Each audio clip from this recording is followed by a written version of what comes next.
The Texian army awoke the morning of April 21 expecting to fight, but General Houston chose not to attack. At 9:30, 500 Mexican reinforcements arrived, giving the Mexican army a numerical superiority. General Santa Anna now had approximately 1,250 soldiers, while Houston only had around 930. General Houston called a council of war with his officers at noon, but they voted to wait to attack. Aware that Santa Anna only had approximately 35% of his troops at San Jacinto, Houston decided to ensure that more reinforcements could not arrive. Jeff, come here. Do you know Vince's Bridge on the road to Harrisburg? Sure, Sam. I need you to go to cut it down and burn it. Well, if you can spare 6 good men, we'll destroy that bridge or we will die trying. But I need you back here. I don't need you running into Mexican lancers and getting yourself all cut up. I'll see you back here, Sam. Good luck. While neither man knew it, the destruction of Vince's Bridge would play a pivotal role the following day. General Santa Anna also chose not to attack that morning. When noon passed with no movement from the Texian army, he relaxed and allowed his tired troops to rest, assuming that the battle would happen the following day.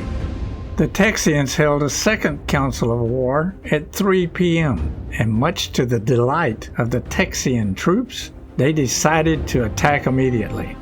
At 3:30 p.m., General Houston ordered his commanders to ready their troops. Colonels! Form your regiments! As Houston watched, Mosley Baker, captain of the San Felipe de Austin Company, spoke to his men. Men, we are paraded now for battle. Remember that this little army is Texas' last hope. With its defeat or dispersion dies the cause of freedom. Remember that the enemy you face gives no quarter. Resolve that your homes have been destroyed.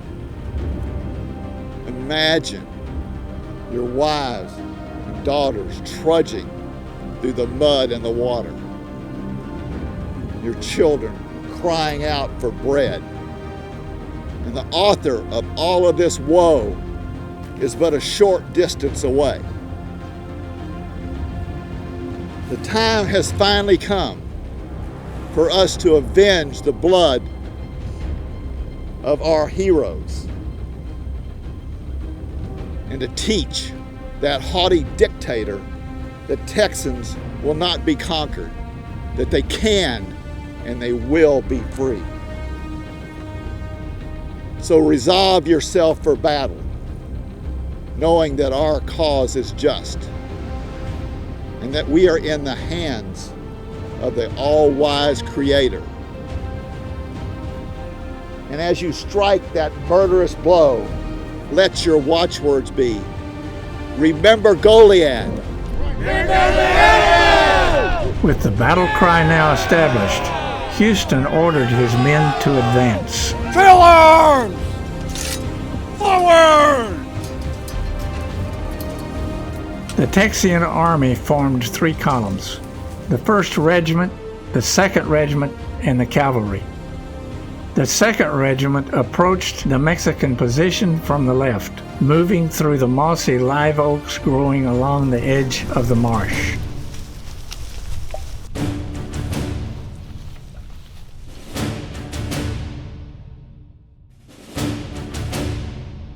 The Texians surprised a group of Mexican soldiers. ¡Parecen los tejanos! Unprepared to fight, the Mexican soldiers fired one shot and then fell back to their camp, alerting them of the Texian attack and throwing the camp into chaos. Meanwhile, Sherman and his men fired one shot at the retreating Mexicans and then gave chase, shouting their new battle cry, "Remember the Alamo." While the 2nd Regiment attacked from the left, the Texian cavalry approached the Mexican camp from the right. Now alerted to the Texian attack, the Mexican artillery fired their cannon, El Volcan, but the first shots were directed at the Texian cavalry, not the much larger 1st Regiment approaching through the prairie. This was fortuitous because the 1st Regiment was not yet in position to attack. The Mexican army soon located the 1st Regiment, however, and turned their aim on the Texian infantry. The 1st Regiment continued their advance under heavy fire.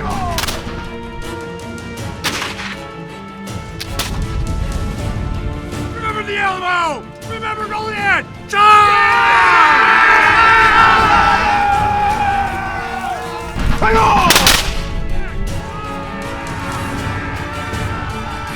When the twin sisters were within 200 yards of the Mexican breastwork, they began returning fire.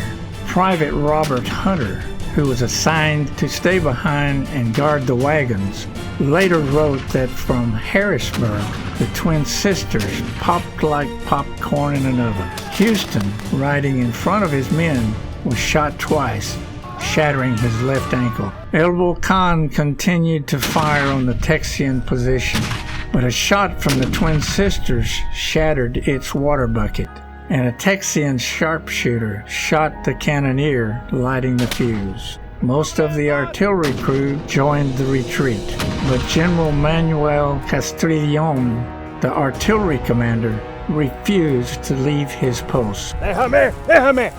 I have been in 40 battles and never once shown my back. I am too old to do it now. Castrillon turned to face the Texian army with his arms crossed. His men begged him to leave, but he refused. He was shot by a rain of Texian bullets and fell where he stood. Realizing that the situation was hopeless, General Santa Anna fled towards Harrisburg, abandoning his troops to their fate. The Texian infantry charged the Mexican breastworks, shouting, "Remember the Alamo!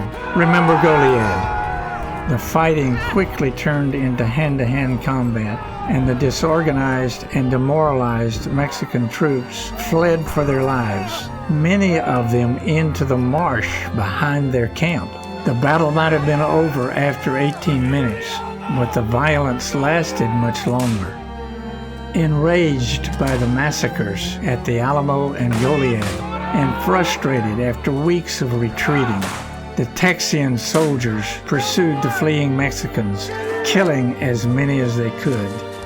The day after the battle, Sergeant William Swearingen wrote, "It was nothing but a slaughter." Not all the Mexicans at San Jacinto were men. A few women, known as soldaderas, traveled with the Mexican army, helping tend the camp and take care of the wounded.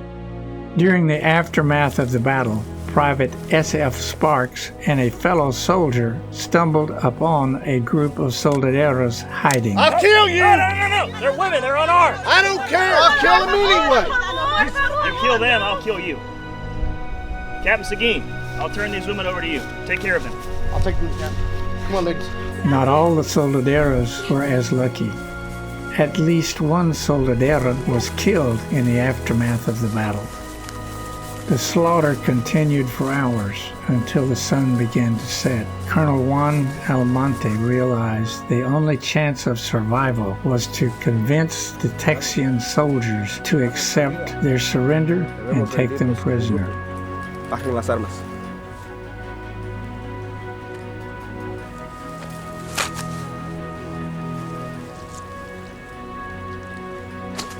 Marchen.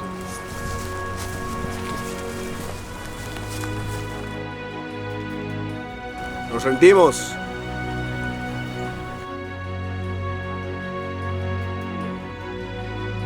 San Jacinto was an unqualified victory for the Texians. General Houston reported that 630 Mexican soldiers were killed and the rest taken prisoner. Meanwhile, the Texians only lost 9 men. However, the most important prize had escaped. General Santa Anna was among neither the dead nor the prisoners.